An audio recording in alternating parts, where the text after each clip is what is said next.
اللہ تبارک و تعالیٰ کی کچھ ایسی صفات ہیں جو اللہ تبارک و تعالیٰ نے اپنی مخلوق کو بھی عطا فرمائی ہیں، اور کچھ ایسی صفات ہیں کہ جن کو اللہ تبارک و تعالیٰ نے اپنے ساتھ خاص رکھا ہے۔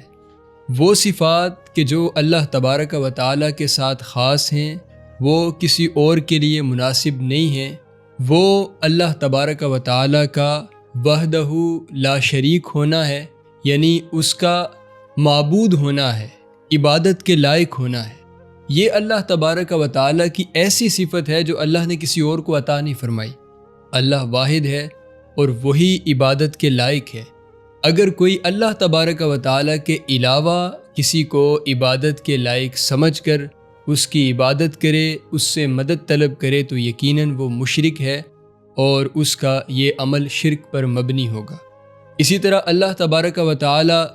مستحق کے عبادت ہے، الہ ہے، یہ اللہ تبارک و تعالیٰ کے لیے ہی خاص ہے۔ اور بہت سی ایسی صفات ہیں کہ جو اللہ تبارک و تعالیٰ نے اپنے بندوں کو بھی عطا فرمائی ہیں۔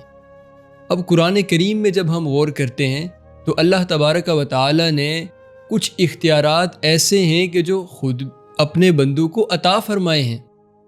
قرآن کریم میں اللہ تبارک و تعالیٰ ارشاد فرماتا ہے اپنے لیے کہ هو اللہ الذی لا الہ الا هو الملک القدوس السلام۔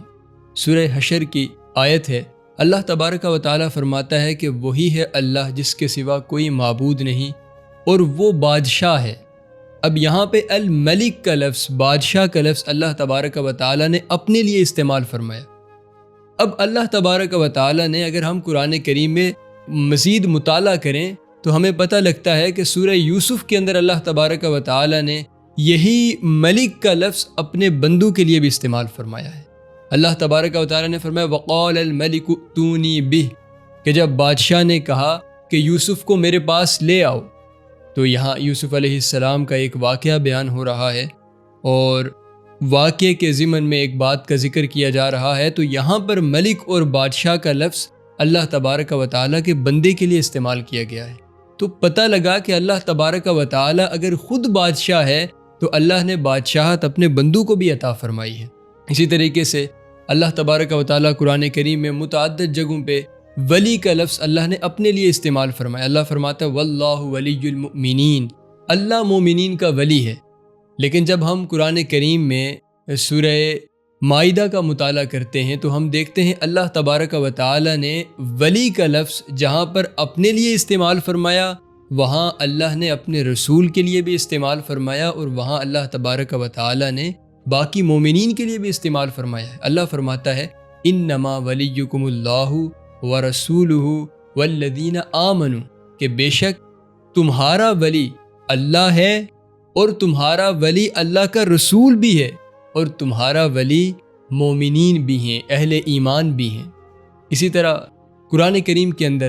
اللہ تبارک و تعالی معاملات کی تدبیر کرنا، یہ جو خوبی ہے اللہ نے یہ اپنے لیے بیان فرمائی ہے۔ متعدد مقامات پر اس کا بیان ہوا ہے۔ سورہ رعد کی آیت ہے، اللہ فرماتا ہے یدبر الامر یفصل الآیات لعلکم بلقاء ربکم توقنون، کہ اللہ تبارک و تعالی تمہارے لیے اچھے کاموں کو سر انجام دیتا ہے، تمہارے لیے معاملات کی تدبیر فرماتا ہے۔ تو اب سورہ نازعات پڑھیں تو اللہ تبارک و تعالی نے یہی شان اپنے بندوں کو بھی عطا فرمائی ہے۔ اللہ تبارک و تعالی فرماتا ہے والنازعات غرقا والناشطات نشطا والسابحات سبحا فالسابقات سبقا فالمدبرات امرا، کہ اللہ تبارک و تعالی کے جو فرشتے ہیں وہ لوگوں کے لیے اچھے کام سر انجام دیتے ہیں، لوگوں کی معاملات کی تدبیر کرتے ہیں۔ اب اس آیت کریمہ کی تفسیر میں امام بیضاوی فرماتے ہیں کہ یہاں پر مراد یہ ہے کہ اللہ تبارک و تعالی کے جو مقربین ہوتے ہیں، اللہ کے نیک لوگ اور اللہ کے جو اولیاء ہوتے ہیں، جب ان کی ارواح ان کے جسم سے منتقل ہو جاتی ہیں تو پھر ان کی ارواح کو اللہ تبارک و تعالی یہ اختیار جسم سے منتقل ہونے کے بعد، یعنی ان کی وفات کے بعد یہ عطا فرما دیتا ہے کہ وہ لوگوں کے معاملات میں ان کی مدد کرتی ہیں اور لوگوں کے لیے معاملات کی تدبیر کرتی ہیں۔ تو یعنی یہاں پر فالمدبرات امرا کا جو ایک اختیار ہے وہ اللہ تبارک و تعالی نے، امام بیضاوی فرماتے ہیں، اپنے بندوں کو بھی عطا فرمایا ہے۔ اسی طریقے سے اللہ تبارک و تعالی نے مزید مولا کا لفظ قرآن کریم کے اندر اپنے لیے بھی استعمال فرمایا، اپنے بندوں کے لیے بھی استعمال فرمایا۔ سورہ تحریم کی آیت ہے، اللہ تبارک و تعالی ارشاد فرماتا ہے فَإِنَّ اللَّهَ هُوَ مَوْلَاهُ وَجِبْرِيلُ وَصَالِحُ الْمُؤْمِنِينَ کہ بے شک اللہ تبارک و تعالی آپ کا مددگار ہے اور جبریل آپ کے مددگار ہیں اور اللہ کے نیک بندے بھی آپ کے مددگار ہیں۔ تو گویا کہ مدد اللہ بھی کرتا ہے، اللہ کے بندے بھی کرتے ہیں۔ ناظرین کرام، اب قرآن کریم کی ان آیات کا مطالعہ کرنے کے بعد ہمیں یہ بات واضح ہوتی ہے کہ جہاں اللہ تبارک و تعالی مدد فرماتا ہے، وہاں اللہ تبارک و تعالی نے مدد کا اختیار جو ہے وہ اپنے بندوں کو بھی عطا فرمایا ہے۔ اب اس میں ہمارے لیے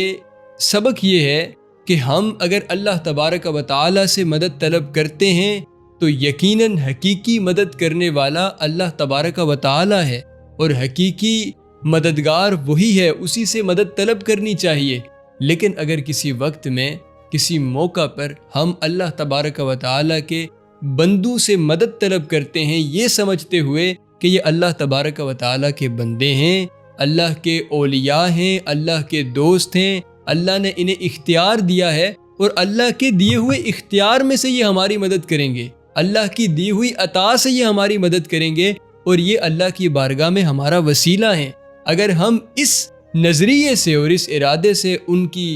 خدمت سے مدد طلب کرتے ہیں، ان کی بارگاہ میں، اولیاء کی بارگاہ میں مدد طلب کرتے ہیں، تو یقیناً بالکل یہ قرآن و حدیث کے اصولوں کے مطابق ہے اور یہ قطعاً شرک نہیں ہے۔ سامعین محترم، اسی طریقے سے کچھ احادیث مبارکہ بھی ہیں جو آپ کے سامنے میں عرض کرتا چلوں۔ رسول اللہ صلی اللہ علیہ وسلم نے احادیث مبارکہ میں بھی ہمیں یہ پیغام دیا ہے، یہ سبق دیا ہے کہ ہم اگر اللہ تبارک و تعالیٰ کے بندوں سے مدد طلب کرتے ہیں تو یقیناً یہ جائز امر ہے۔ حضور فرماتے ہیں، الموجم الکبیر کی یہ روایت ہے، اذا اضل احدکم او اراد احدکم اونا وہو بطریق لیس بها انیس۔ حضور فرماتے ہیں تم اگر کسی ایسی جگہ پہ چلے جاؤ، کسی ایسے مقام پہ چلے جاؤ کہ جہاں کوئی تمہارے ساتھ، یعنی تمہارے پاس کوئی دوسرا بندہ موجود نہ ہو، یا وہاں پر جا کے تمہاری کوئی چیز گم ہو جائے، یا تم راستہ بھول جاؤ،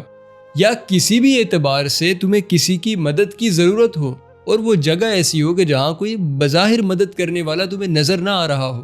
تو حضور فرماتے ہیں کہ فَلْيَقُلْ یا عباد اللہ اعینونی، یا عباد اللہ اعینونی، یا عباد اللہ اعینونی۔ حضور فرماتے ہیں پھر ایسے موقع پر تم یہ کہا کرو کہ اے اللہ کے بندوں میری مدد کرو، اے اللہ کے بندوں میری مدد کرو، اے اللہ کے بندوں میری مدد کرو۔ یعنی 3 مرتبہ حضور نے یہ کلمات ارشاد فرمائے۔ حضور فرماتے ہیں وہاں اللہ کے کچھ ایسے بندے ہوتے ہیں کہ جو تمہیں سامنے نظر تو نہیں آ رہے ہوتے، لیکن اللہ تبارک و تعالی نے ان کو تمہاری مدد کے لیے متعین کیا ہوتا ہے۔ ناظرین کرام، یہاں اللہ کریم نے جہاں پر اپنے بندوں کو متعین کیا ہوتا ہے اور رسول اللہ ہمیں یہ پیغام دے رہے ہیں کہ ہم اللہ کے بندوں سے وہاں مدد طلب کریں، وہاں حضور نبی رحمت صلی اللہ علیہ وسلم اگر اللہ کے بندوں سے مدد مانگنا شرک ہوتا تو یہ کبھی نہ فرماتے، اور حضور فرماتے بلکہ وہاں پر بھی 2 رکعت نفل ادا کرو اور اللہ سے مدد طلب کرو، اللہ کی بارگاہ میں التجا کرو۔ لیکن رسول اللہ صلی اللہ علیہ وسلم نے ہمیں اللہ سے مدد مانگنے کا جہاں پہ حکم ارشاد فرمایا، وہاں پر ساتھ ساتھ ہمیں اللہ کی بندوں سے مدد مانگنے کی بھی ترغیب دلائی ہے، اور اللہ تبارک و تعالیٰ کے بندوں سے مدد مانگنے کا بھی حکم ارشاد فرمایا ہے۔ الموجم الکبیر کی ایک اور روایت ہے، حضور فرماتے ہیں اطلب الخیر والحوائج من حسان الوجوہ۔ حضور فرماتے ہیں کہ بھلائی اور اپنی ضرورتیں ایسے لوگوں سے طلب کیا کرو کہ جن کے چہرے اللہ کی عبادت سے روشن ہیں، جن کے چہروں کو اللہ تبارک و تعالی نے اپنے ذکر کے نور سے منور کر دیا ہے، ذکر کے نور سے، اپنی عبادت کے نور سے روشن کر دیا ہے، ان سے مدد طلب کیا کرو۔ تو یہاں پر حضور اللہ کے بندوں سے مدد طلب کرنے کی ترغیب ارشاد فرما رہے ہیں، تو اس لیے یہ 1400 سالہ 1500 سالہ بلکہ اسلام کا جو دور گزرا ہے، اس دور میں تمام صلحائے امت کا، تمام ہمارے اسلاف کا، تمام اکابرین کا یہ نظریہ رہا ہے کہ مدد تو اللہ ہی سے طلب کرنی چاہیے اور حقیقی مددگار اللہ ہی ہے۔ لیکن اگر کسی موقع پر ہم اللہ کے کسی بندے سے یہ سمجھتے ہوئے مدد طلب کرتے ہیں کہ یہ خود سے مدد نہیں کر رہا،